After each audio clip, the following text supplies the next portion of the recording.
The Crazy Afterlife of James Hoden. Episode 1 The Sign. James Hoden, Jim to his closest friends, Uncle Jim to three of the most adorable children on the face of the planet who adored him. And James, whenever his mother was annoyed by any measure, was the most abnormally ordinary person you could meet. And while he was on his way to work, he had no idea this was the last ordinary day he would have for quite some time. And it all started with him waking up late for work on the wrong side of the bed. Quite literally as it happened. Jim's alarm had been ringing for the better part of 20 minutes when he finally rolled away from the noise, fell off the wrong side of the bed, and landed on the floor with one leg still tangled in the duvet. For several seconds, he lay there staring at the underside of his bedside table, while his alarm continued ringing above him with the sort of determination he normally admired in other people. Jim reached up, slapped the table twice, knocked over a glass of water, and finally found his phone. He silenced the alarm. The sudden quiet felt suspicious. Jim looked at the time. Then he looked at it again, because there are some numbers the human mind refuses to accept on the first attempt. "Oh no," Jim said. He threw the duvet aside, caught his foot in it again, and nearly introduced his forehead to the corner of the bedside table. He saved himself with one hand, stood too quickly, and immediately cracked the top of his head against the open cupboard above it. "Oh yes, good morning to you too." His apartment did not answer, it rarely did. Jim had his own apartment, though he mostly just slept there. It contained a bed, several shelves of books, more electronics than any one person reasonably needed, and a collection of mugs that migrated from room to room without ever seeming to reach the kitchen sink. The place was not untidy so much as unfinished. Jim had lived there for 6 years and still behaved as though he had moved in the previous Tuesday. He hurried into the bathroom, turned on the shower, and waited for hot water. The water remained cold. Jim put one hand beneath it, withdrew the hand, waited another moment, and tried again. "Still cold." "Of course," he said. He considered going without a shower, remembered he had dinner plans that evening, and stepped beneath the freezing water with a noise no dignified adult should ever make. 10 unpleasant minutes later, Jim emerged awake in every possible sense of the word. He dressed quickly, chose a clean shirt, discovered a mark on the front of it, chose another, and then spilled coffee down that one while attempting to put on his shoes. He stared at the stain. "You know what," Jim said to the coffee, "I never liked you either." He changed for the third time and left the apartment without breakfast. He returned 11 seconds later for his phone. Then he returned once more for his keys. By the time Jim finally made it outside, the rain had started. It was not heavy rain. Heavy rain would have made the situation clear. This was the irritating kind that drifted sideways, found the gap between collar and neck, and somehow made an umbrella feel like an overreaction. Jim did not have an umbrella anyway. He pulled up his collar and began the hurried walk towards the station. Jim was tall, lanky, and unmistakably nerdy, but he was no slouch either because apparently, on this very day, he had to dodge quite a few obstacles on his way to work. The first was a cyclist. The cyclist came around a corner too quickly, swerved to avoid a rubbish bin, and headed directly towards Jim. Jim stepped aside just in time. The cyclist clipped the edge of the pavement, lost control, and tipped sideways. Jim caught the handlebars with one hand and the cyclist with the other. For one improbable moment, they remained balanced together. "I meant to do that," the cyclist said. Naturally, Jim replied, "Very advanced maneuver, terrible for the suspension though." The cyclist regained balance and gave Jim an embarrassed nod. "Thanks, mate." "No problem, try to keep the bicycle beneath you, they work better that way." Jim continued towards the station. His phone buzzed. Claire had sent him a message. "Do not forget tonight." Jim typed while walking. "I have not forgotten." A second message appeared almost immediately. "And do not cancel." "I have never canceled anything in my life." Claire replied with a photograph of a family picnic from the previous summer. Jim was not in it because he had canceled after claiming he needed to work. Jim looked at the photographs. That was one time. Claire sent 3 more photographs. Jim put his phone away. The lights at the pedestrian crossing changed. He stepped forward, then stopped when someone behind him called out, "Excuse me." Jim turned. A woman was holding up the travel card he had dropped. "You lost this," she said. Thank you, that would have made an already excellent morning even better. While Jim took the card from her, a delivery van shot through the crossing after the light had changed and disappeared around the corner. The woman stared after it. Jim stared too. That was close, she said. For the van, Jim replied, I am very bony, I could have done significant damage. The woman laughed uncertainly. Jim thanked her again and hurried on. He reached the station in time to watch his train leave. The doors closed as he reached the platform. Jim pressed the button even though everyone knew pressing the button after the doors had closed had never persuaded a train driver to reconsider. The train pulled away. Jim checked the departure board. The next train was delayed. Of course it was. By the time he arrived at work, Jim was 43 minutes late, damp around the shoulders and carrying a breakfast pastry that had somehow lost most of its filling inside the paper bag. His colleague Martin looked over the partition as Jim sat down. You look terrible, Martin said. Thank you, I put a lot of effort into it. Overslept. I prefer to think the morning began without my consent. Martin glanced at the clock on Jim's screen. The meeting starts in 6 minutes. Jim closed his eyes. Which meeting? Quarterly optimization review. Those words should not be allowed in the same sentence. Jim worked as a data analyst for the sort of company nobody could properly explain, including the people who worked there. It had departments, meetings, quarterly targets, and an alarming number of spreadsheets. The company did something involving business intelligence, consultancy, performance metrics, and moving figures between documents until someone important approved them. Jim liked the spreadsheets. He liked that numbers generally stayed where you put them, behaved according to rules, and did not schedule meetings to discuss whether the rules should be more aspirational. Jim placed his bag beneath the desk and woke his computer. The computer displayed an update screen. 3% complete. No, Jim whispered. Martin leaned over the partition again. Problem. My computer has chosen personal growth at the worst possible moment. Use the meeting room laptop. The one that thinks every projector is a philosophical question. That one's. Jim gathered his notes and followed Martin into the meeting room. Their manager, Leonard, stood beside the screen with the expression of a man preparing to deliver news that was both important and already contained in an email nobody had read. Morning, James, Leonard said. Jim knew he was in trouble whenever anyone at work called him James. Mornings, Leonard. Leonard looked at the clock. Glad you could join us. So am I. There were moments when it seemed unlikely. Martin covered a laugh with a cough. The meeting began. Leonard spoke about productivity, resource allocation, and the importance of aligning deliverables with strategic outcomes. Jim listened, took notes, and privately wondered whether strategic outcomes had ever been aligned with anything other than more meetings. 10 minutes into the presentation, Jim noticed that the figures on the screen were wrong. Not dramatically wrong. Dramatic errors were easier. These were quietly wrong, the sort that would survive 3 meetings and reach senior management before anyone realized the projected increase had been calculated using the wrong quarter. Jim opened the chat application on the meeting room laptop and sent Leonard a private message. Slide 7 is using Q2 values in the Q3 projection. The correct increase is 4.8%, not 8.4%. Leonard paused while speaking, his eyes flicked towards the laptop. And before we continue, Leonard said, there is a small correction to the figure currently displayed. He corrected it without mentioning Jim. Jim did not mind. The mistake was fixed, Leonard was not embarrassed, and everyone could return to pretending the meeting had a purpose. The meeting eventually ended in the way most meetings ended, not because everything had been resolved, but because the room had been booked by someone else. Everyone gathered laptops, notebooks, and cups that no longer contained recognizable beverages. Leonard asked Jim to remain behind for a moment.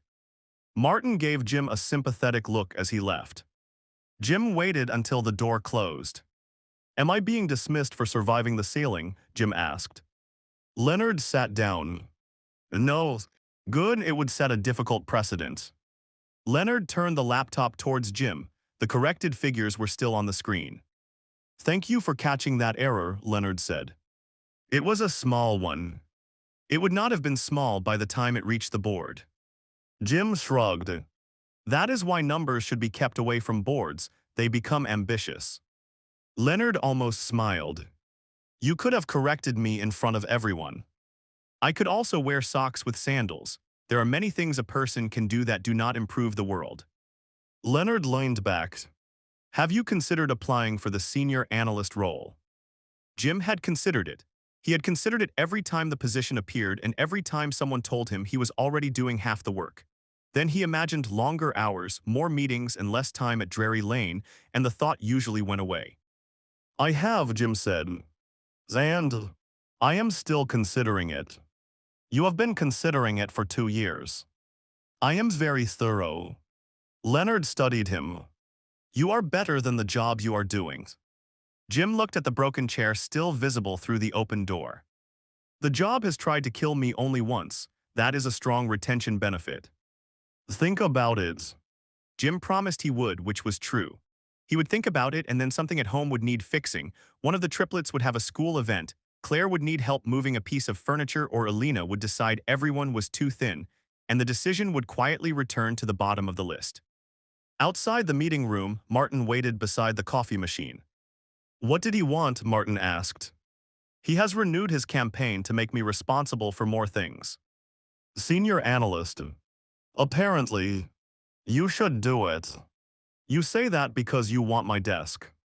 I say it because you already do the job and get paid less. I want your chair. Jim looked back at the chair beneath the fallen ceiling panel. It is available. Martin followed his gaze. I will pass. They returned to their desks. The office around them was settling into its usual rhythm. Phones rang. Keyboards rattled. Someone laughed too loudly near the sales department, which meant either a large contract had been signed or a manager had made a joke. Jim opened his recovered report and began rebuilding the missing section. A junior analyst named Priya appeared beside his desk holding a laptop. Do you have a minute? Priya asked. Jim looked at the clock, then at the spreadsheet on her screen. I have several minutes. Whether they are useful remains to be seen. Priya pulled over a chair. The totals change whenever I filter by region. That sounds like a range problem. I have checked the range. Then it is a more interesting range problem. Jim moved through the formula with her rather than simply fixing it. He asked what she expected each section to do, let her find one error herself, and showed her why an absolute reference mattered in the second formula. 20 minutes later, the report behaved. Thank you, Priya said. I have been staring at that since yesterday. Spreadsheets can smell fear. Martin said you would say that. Martin has been stealing my material. Priya closed the laptop. Are you really going on a date tonight? Jim looked across the office at Martin. Martin suddenly became very interested in his monitor. There is no privacy in this company, Jim said. So you are. I am having dinner with someone. That is a date. People eat dinner with accountants. Nobody calls that a date. Accountants call it an allowable expense.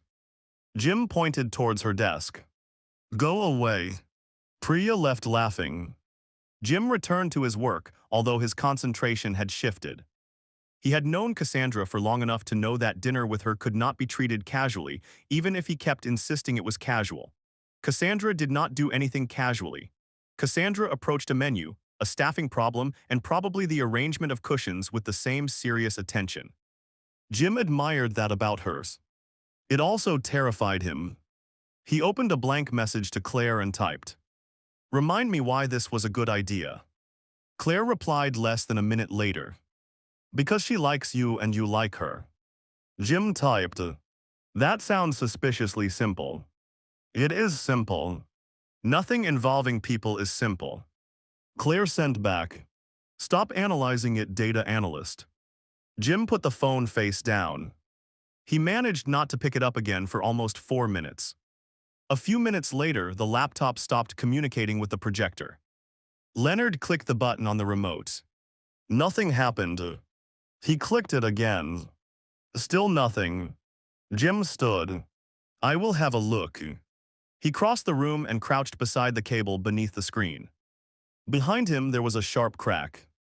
Something heavy crashed onto the chair Jim had just left. Everyone jumped. A rectangular ceiling panel, together with part of the light fitting, had fallen directly onto the seat.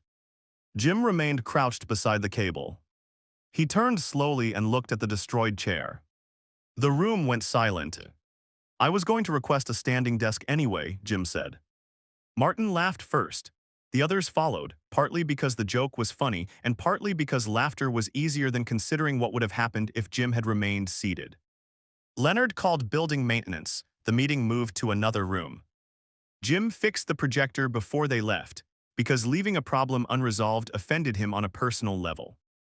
By lunchtime, his computer had completed its update and forgotten the password to the shared drive. Jim restored access, corrected 2 reports, rescued Martin from a formula involving 3 nested lookups, and discovered that the pastry filling had escaped through a hole in the bag and attached itself to the inside of his backpack. He took the bag into the kitchen and attempted to clean it with damp paper towels. His phone rang. The screen displayed Claire's name. Jim answered. "I have not cancelled," he said. "Hello to you too," Claire replied. "I know why you are calling. I was calling because the children wanted to speak to you. The fact that you immediately defended yourself is interesting." There was a scramble on Claire's end of the call, followed by 3 voices at once. "Uncle Jim. Uncle Jim, are you wearing the blue shirt? Bring her a dinosaur." Jim held the phone slightly away from his ear. "One at a time. I have only got 2 ears, and neither of them is having a particularly good day." "Me first," Mari said. "You always go first," Myra complained. "That is because I am older. By 4 minutes. 4 important minutes." "Sam first," Jim said. He has already offered actionable advice. Sam came onto the line. "Bring her a dinosaur," Sam repeated. "A real one." "Oh yes. That may be difficult on short notice." "A toy one then." "Practical, thank you." Mari took the phones. "Tell Cassandra her hair looks nice." "What if it does not?" Mari gasped. "It will." Myra seized the phone next. "Do not say anything about her hair." "Why not?" "Because she knows what her hair looks like. Say something useful." "Such as?" Myra thought about it. "Tell her she has good shoes." "And if she is not wearing shoes?" "Why would she not be wearing shoes?" "I am preparing for every possibility." Claire recovered the phones. "Please ignore all of them. Sam's dinosaur idea has potential." "Jim, I am joking." "I know, that is what worries me." Jim smiled despite himself. "I will come by after work." "You need to. Your mother has decided you cannot be trusted to dress yourself." "I have been doing it for nearly 40 years. She considers the results mixed." Claire ended the call before Jim could defend his wardrobe. Martin entered the kitchen while Jim was still smiling. "Your children?" Martin asked. "My brothers. You talk about them like they are yours." Jim folded the damp paper towels and threw them away. "They are Mari, Myra, and Sam. They belong to themselves. Claire is their mother, Daniel is their father, and I am the person they contact when they need sweets, toys, or an adult with poor judgment."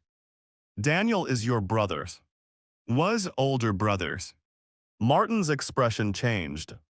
Jim had seen that change before. It was the moment curiosity became sympathy. "I am sorry," Martin said. "Thank you." Jim rinsed his hands beneath the tap. He was in the army, first lieutenant. He was supposed to come home for the triplets' birth, but there was one last patrol before his transport back, and Wide got him. Martin looked down. He never met them. "No." Jim dried his hands. "So I make sure they receive an unreasonable quantity of uncle. It is not the same thing, but it is what I have."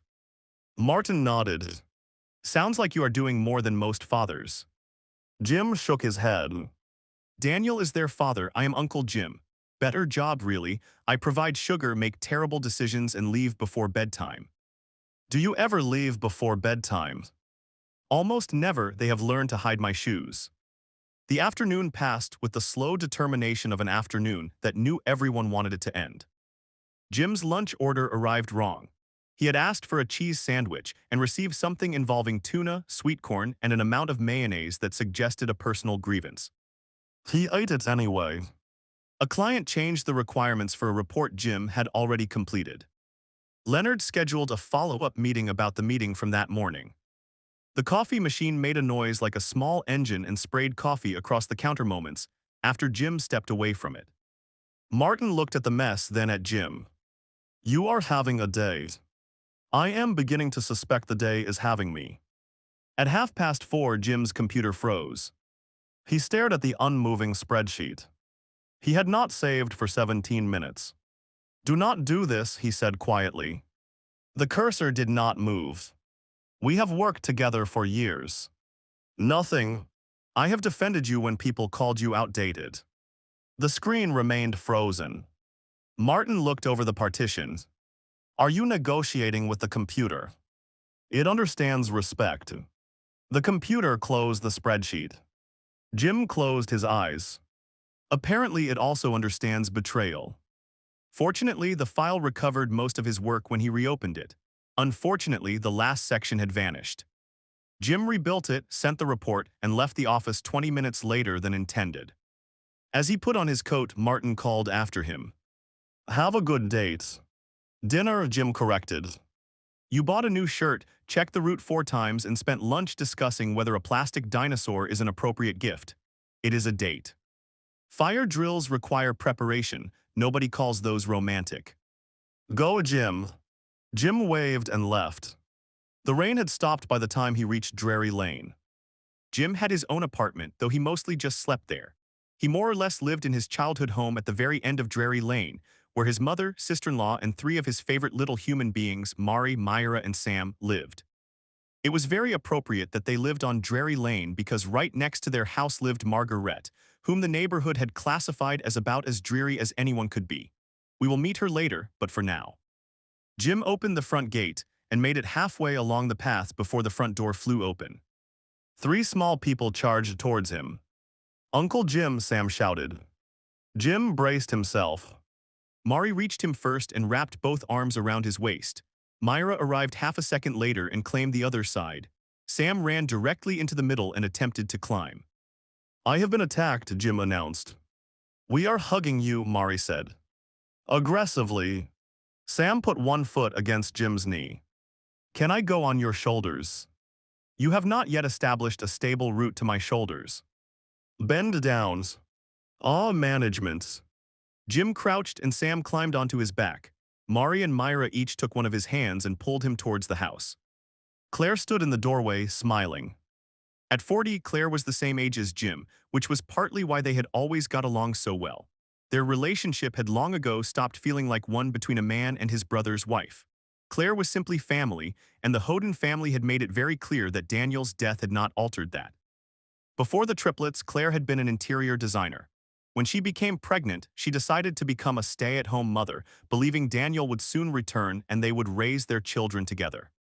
Life had other ideas. Claire still did the occasional interior design job, which was enough to put food on the table, and her mother-in-law insisted that was enough because, and I quote, "Our family is enough to provide for you and yours." At that moment, Claire had fabric samples spread across the dining table, a laptop open beside them, and 3 separate cups of juice positioned where they were most likely to cause permanent damage. You are late, Claire said.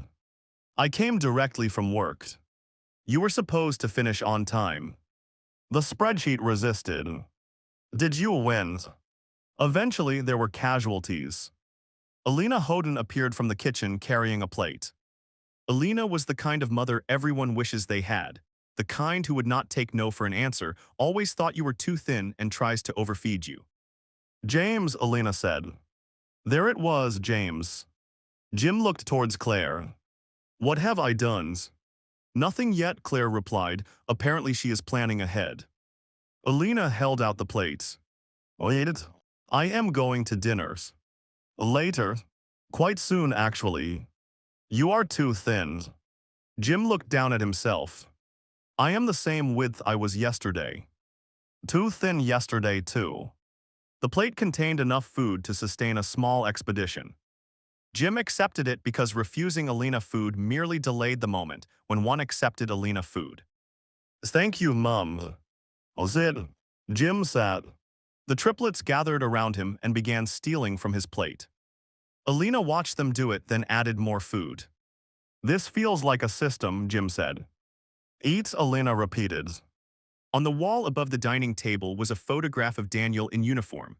Daniel had Jim's height but none of Jim's lankiness, and the confident smile of an older brother who had spent most of his life knowing exactly how much trouble his younger brother could survive.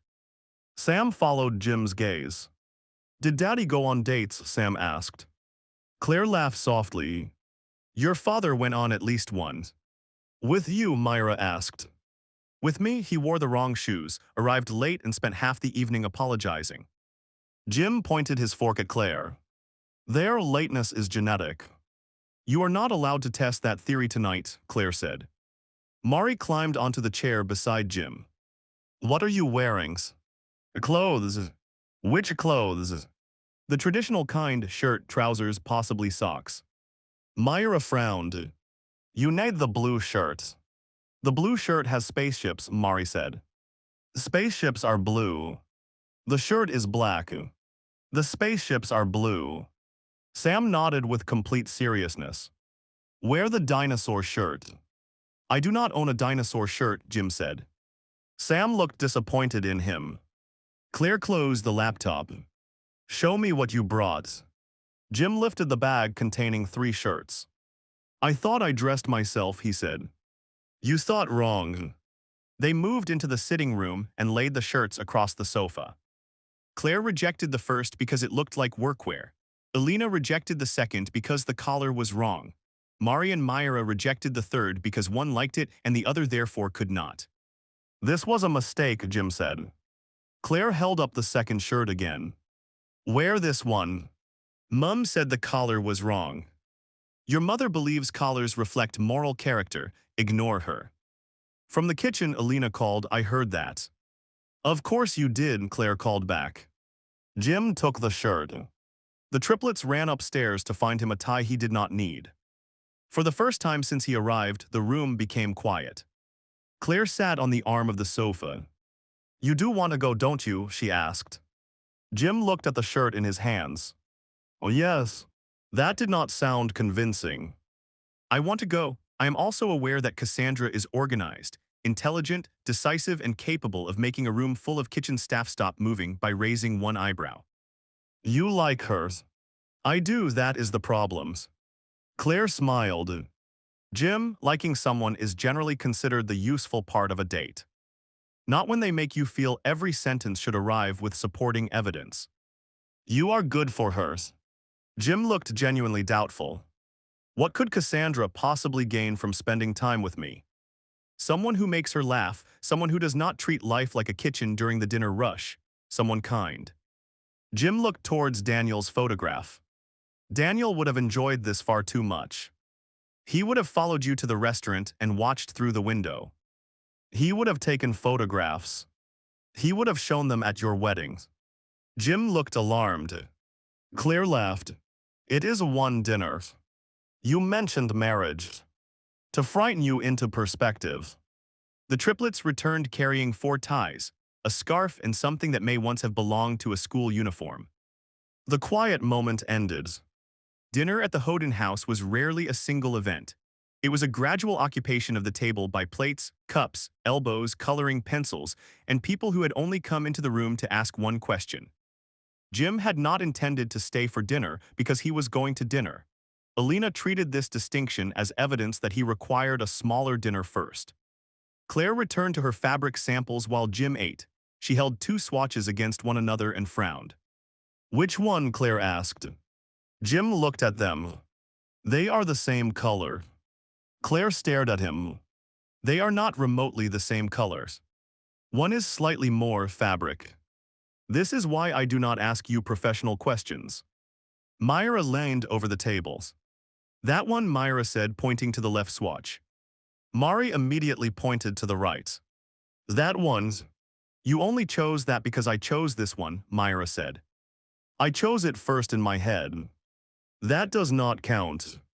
It does if I know it. Sam placed a green crayon across both pieces of fabric. Green, Sam announced. Claire considered the crayon. The client did ask for something bold. Jim nodded solemnly. Their consultation complete, send the invoice. Claire threw a cushion at him. Jim caught it before it reached his plate. Alina appeared in the doorway. Do not throw things near food, Alina said. He deserved it, Claire replied. Then wait until he finishes eating. Jim looked at Alina. Thank you for defending me. I defended the food. The triplets laughed. There were moments at the house when Daniel's absence became a shape in the room. It did not always arrive with sadness. Sometimes it appeared in Sam's expression when he laughed exactly as Daniel had. Sometimes it was in the way Mari stood with both hands on her hips or the way Myra refused to leave a problem unresolved. Jim had spent 5 years learning that grief did not replace ordinary life. It sat beside it. It came to breakfast, interrupted birthdays, and occasionally waited in the hallway while everyone else laughed in the kitchen. The family had become good at making room for both. Mari climbed onto Jim's knee and touched the small scar near his eyebrow. Did Daddy give you that? She asked. He did. Claire looked over. I have never heard this story. Because it presents both of us badly. Tell us, Sam demanded. Jim sighed with theatrical reluctance. Your father and I were playing a game. What game? Myra asked. A very sophisticated game involving a broom handle, 2 chairs, and no adult supervision. Alina called from the kitchen, I told you not to climb on those chairs. Jim raised his voice. This happened more than 30 years ago. I was right then too. Jim continued. Daniel said he could jump over the broom. I said he could not. He jumped, the chair moved, and I learned that older brothers become surprisingly heavy when traveling face first. Did you cry? Sam asked. Your father cried. Did you? I expressed concern at a high volume. Claire smiled at the photograph on the wall. That means he cried. There were tears in the area. Ownership was never established. Mari touched the scar again. Daddy said sorry. Jim's smile softened. Eventually, after he stopped laughing, the children demanded another story. Jim told them about Daniel replacing the labels on every tin in Alina's cupboard, which had resulted in Peaches being served with pasta and Daniel being banned from the kitchen for a week. Alina corrected half the details from the other room without ever entering it. Then Sam asked the question children sometimes ask, because they have not yet learned to fear the answer. Do you miss him every day? The room quietened. Jim considered lying. Adults often lied to children because the truth felt too large, but the triplets had lived with Daniel's absence all their lives. There was no reason to make it mysterious. Yes, Jim said, not every minute, but every day somewhere. Sam thought about this. I miss him and I never met him. Claire reached across the table and took Sam's hand. That is allowed, Claire said. Jim looked at the 3 children. He would have adored you. Even when we are naughty, Myra asked. Especially then, he respected commitment. The solemnity lasted 3 seconds before Sam tried to balance peas on his spoon and launched them into Jim's glass. Alina returned just in time to stop him. No throwing food, Alina said. Uncle Jim said Daddy respected commitment, Sam replied. Your father also respected your grandmother, Alina said. Jim lowered his voice. Eventually, Alina pointed at him. James. Jim ate another mouthful and behaved himself. Jim remained another half hour, which was 25 minutes longer than he intended and entirely predictable. He helped Sam repair a toy car, settled an argument between Mari and Myra over ownership of a glitter pen, and allowed Alina to add 2 containers of food to his bag despite reminding her that he did not technically live there. You have a kitchen, Alina said. In theory. Then take the food. Jim took the food. When he finally left, the triplets stood at the door and shouted advice after him. Compliment her hair, Mari called. Shoes, Myra shouted. Dinosaur, Sam yelled. Jim turned at the gates. I will combine all 3. Claire pointed at him. Do not. Jim grinned and walked back towards his apartment. He showered again, this time with hot water, changed into the approved shirt and stood before the mirror. Hello, Cassandra, he said. Too formal. Hi, you look nice. Too vague. Your hair has excellent shoes. Jim closed his eyes. Absolutely not. His phone buzzed. Claire had sent another message. Do not wear the spaceship shirt. Jim looked down. Somehow, during the confusion at the family home, he had put the spaceship shirt into his bag and brought it back. He was not wearing it. Jim replied with a photograph of the approved shirt. Claire responded with a thumbs up. A message from Cassandra appeared beneath it. Still good for 7:30. Jim smiled. Absolutely leaving now. That was the final mention of Cassandra for quite some time. Jim put on his coat, checked for his phone, keys, and travel card, then checked again because the morning had damaged his confidence in all three. He left the apartment and began walking towards the station. The evening was dry and unusually calm. For the first time all day, nothing went wrong. No missed alarms, no cold water, no delayed trains, no falling ceiling panels, broken coffee machines, or hostile spreadsheets. Jim began to relax. Perhaps the day had exhausted itself. He passed a small convenience shop and considered buying flowers. Then he imagined arriving with flowers for what he had spent all day insisting was not a date and kept walking. A car turned through a red light at the crossing ahead. Jim had not yet stepped into the road, but the vehicle passed close enough for the rush of air to move his coat. The driver did not slow down. Jim watched the car disappear. That is two, he said. A man waiting beside him looked over. Two what? Times today a vehicle has reconsidered my continued existence. The man moved slightly farther away. Jim crossed when the light changed. A bottle fell from an upstairs window somewhere behind him and shattered on the pavement. Jim turned. A voice shouted an apology from above. He looked at the broken glass, then at the sky. You are getting predictable, Jim said. He checked the time. He still had enough time to catch the train. For one brief moment, he considered returning home. It had been a strange day.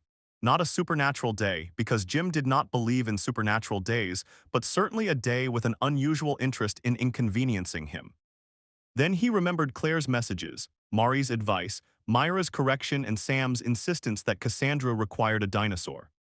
Jim continued towards the station. The street narrowed near a row of shops. Above the pavement hung a large advertising sign fixed to the side of an older building.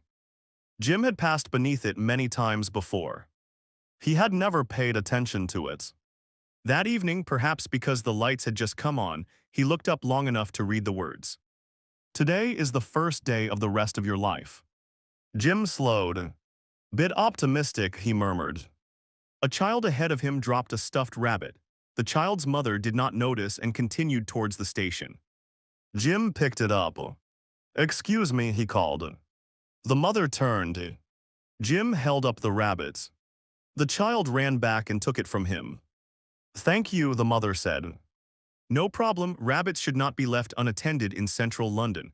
They become radicalized. The mother laughed and hurried after the child. Above Jim, one of the sign's fittings pulled away from the wall. There was a metallic groan. Someone shouted. Jim looked up. For one fraction of a second, he saw the illuminated words tilting towards him. Today is the first day of the rest of your life. Then the sign fell. There was a crash. There were voices. Then there was nothing. And as signs went, it proved to be remarkably accurate. Jim became aware of a chair. It was not a comfortable chair. This seemed unfair. If one was going to regain consciousness after being struck by an advertising sign, the least a hospital could provide was proper lumbar support. Jim opened his eyes. He was sitting in a waiting room. At least it appeared to be a waiting room. There were rows of chairs, a small table with no magazines, and an illuminated number above a closed office door.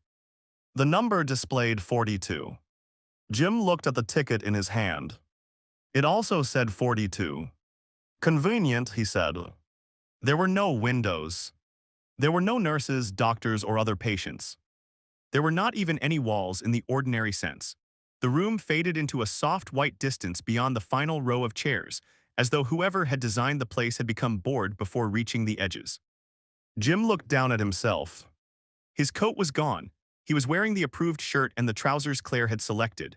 There was no blood, no pain, and no sign that several hundred kilograms of illuminated optimism had landed on him. He touched his head. Nothing. Hello, Jim called. His voice traveled farther than the room appeared to extend. No one answered. Jim stood. The illuminated number remained 42. He approached the office door and knocked. There was a hurried whisper on the other side. Jim leaned closer. Did you hear that? One voice asked. Of course I heard it, another replied. That is what knocking is for. You answer it. This was your idea. That does not make me responsible for doors. Jim knocked again. The whispering stopped. The door opened. Two children stood on the other side. At least Jim assumed they were children. Both appeared to be around 12 years old and wore long robes that looked far too formal for any school Jim knew. Neither had wings. There may have been the faintest suggestion of a halo if the light caught it just right, but Jim had recently been struck on the head and was not prepared to trust every visual detail. They did not want to scare Jim, after all. One of them held a file. The other looked as though being caught opening the door had interrupted something interesting. The angel with the file looked down at the first page. James Hoden, Athel said. Jim raised one hand slightly. Jim's usually. Athea leaned closer to the file. Athea's expression changed. It was not the expression one wanted to see on the face of a person holding paperwork that apparently concerned one's continued existence. Athel smiled. That smile immediately told Athea that Athel was about to do something improper. Athel stepped aside and gestured towards the office. Come in, Jim, Athel said. We appear to have a small problem. Jim looked from Athel to Athea, then into the office beyond them. Am I in hospital? Jim asked. Athea opened their mouths. Athel answered first. Not exactly. Am I dead? Athea looked at Athel. Athel looked at the file. Jim waited. That, Athel said at last, is the small problem. Jim entered the office. The door closed behind him.